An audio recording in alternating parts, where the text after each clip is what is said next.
नमस्ते everyone, Monika astrology में आपका बहुत बहुत स्वागत है। आज हम चर्चा करने जा रहे हैं मकर लग्न की और राहु केतु के राशि परिवर्तन की। देखिए, राहु केतु का राशि परिवर्तन होने जा रहा है 18 मई को और ये ट्रांजिट जो है वो 18 महीने के लिए होने जा रहा है।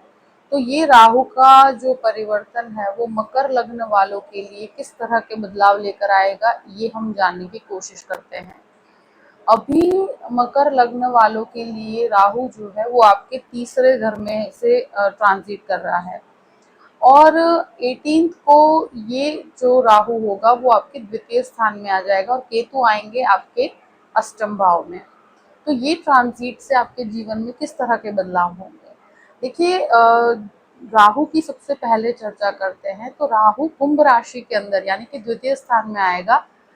कुंभ राशि शनि की राशि है, उसमें राहु का ट्रांजिट होना। द्वितीय स्थान किसे कहा जाता है? हमारे परिवार से कनेक्टेड होता है। दूसरी चीज हमारी वाणी से कनेक्टेड होता है, हमारे सेविंग्स से कनेक्टेड होता है, हमारी फूड हैबिट से कनेक्टेड होता है। तो एक तरह से देखा जाए, जब राहु द्वितीय स्थान में आएंगे और द्वितीय स्थान के स्वामी जो है वो आपके तीसरे घर में है, तो ऐसी परिस्थिति के अंदर राहु, मुझे ऐसा लगता है कि सबसे पहली चीज वाणी यहाँ पर बहुत ज्यादा ब्लंट हो सकती है। शायद बहुत ज्यादा, कहते हैं ना कि व्यक्ति जो दिल में होता है बहुत ज्यादा खुले तरीके से परिवार में बोलता है। तो यहाँ वाणी की वजह से कुछ संबंधों में खटास आ सकती है। तो वाणी को संयम में रखना बहुत जरूरी है। ये एक तरह का वाणी दोष क्रिएट करता है और वाणी बहुत ज्यादा आउट ऑफ कंट्रोल रहती है। तो ये ट्रांजिट के दौरान आपकी वाणी पे आपको संयम रखना ही होगा, तो ही आप परिवार के अंदर कोई भी परिस्थितियों को संभाल पाओगे। तो ये चीज बहुत इम्पोर्टेंट है। दूसरा, आपके खाने पीने की जो हैबिट्स है वो बदल सकती है। यानी कि ये बहुत ज्यादा जैसे स्पाइसी फूड है, बहुत ज्यादा टेस्टी फूड की तरफ लेकर जाता है। यहाँ व्यक्ति को अलग अलग चीजें खाने का शौक खड़ा होता है और ये एक बहुत इंटेंस लेवल तक होती है ये चीजें। यानी कि आपके अंदर ये बदलाव आप महसूस कर पाएंगे कि और टेस्ट बहुत इम्पोर्टेंट रहता है। हेल्थ से ज़्यादा आप अपने कहते हैं ना कि टेस्ट को ज़्यादा महत्व देंगे, तो स्वास्थ्य को कुछ हद तक आप अवॉइड करेंगे। ऐसी परिस्थिति मुझे यहाँ नज़र आती है। ये सेकंड हाउस का राहु एक गलत फूड हैबिट्स भी देता है, एडिक्शंस भी कभी कभी दे देता है। तो एडिक्शंस बहुत ज़्यादा बढ़ ना जाए, ये भी आपको ध्यान रखना होगा। फैमिली के अंदर आप कहीं पर बोलकर संबंध खराब न कर ले, इस चीज़ का ध्यान रखना होगा। फाइनेंसेस को लेकर ये एक तरह से खराब परिस्थिति नहीं कहूँगी, क्योंकि द्वितीय लॉर्ड तृतीय भाव में, तो आप जो भी इनिशिएटिव लेंगे, आप जो भी काम करेंगे बहुत सोच समझ के करेंगे। राहु यहाँ पर आपके फाइनेंसेस को बढ़ाएगा, आपकी सेविंग्स को आप सही दिशा में ले जा पाएंगे।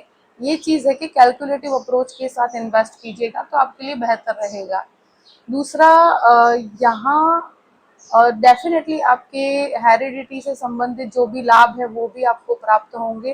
फाइनेंशियली आप बहुत ज़्यादा प्रिसाइज रहेंगे, बहुत ज़्यादा चीज़ों को लेकर डेडिकेटेड रहेंगे कि आपके फाइनेंसेस को आपको कैसे हैंडल करना है।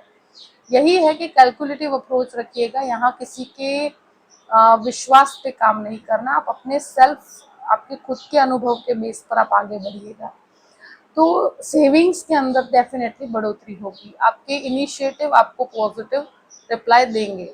ये एक चीज़ ज़रूर है कि फैमिली के अंदर जो इमोशंस है वहाँ पर आपकी वाणी की वजह से कहीं ना कहीं परिस्थितियाँ बिगड़ सकती है। तो वो चीज़ पे आपको ध्यान रखना है, क्योंकि वाणी कटाक्ष हो जाती है। तो ये एक संबंधों के लिए बहुत ज़रूरी है कि आप अपनी वाणी पर कंट्रोल रखिएगा। दूसरा, केतु का जो परिवर्तन है, केतु अष्टम भाव के अंदर आएंगे। तो अभी ये नवम भाव में से निकलकर आपके अष्टम भाव में आ रहे हैं। देखिए, अष्टम भाव एक तरह से कहा जाए, कोई रिसर्च बेस्ड काम कर रहे हैं, कोई आध्यात्मिक रिसर्च कर रहे हैं, कोई स्क्रिप्चर्स को पढ़ना चाहते हैं, कोई मेडिटेशन करना चाहते हैं, योगा प्राणायाम इस तरह का कोई लर्निंग करना चाहते हैं, खुद के ऊपर सेल्फ वर्क करना चाहते हैं। यानी कुछ लोग अपने खुद के अंदर की कमियों को कम करने के लिए कुछ आध्यात्मिक मार्ग को अपनाते हैं। तो वो भी परिस्थिति यहाँ पर नजर आती है। देखिए, एक चीज है कि केतु अष्टम भाव में कभी कभी डिटैचमेंट भी देता है।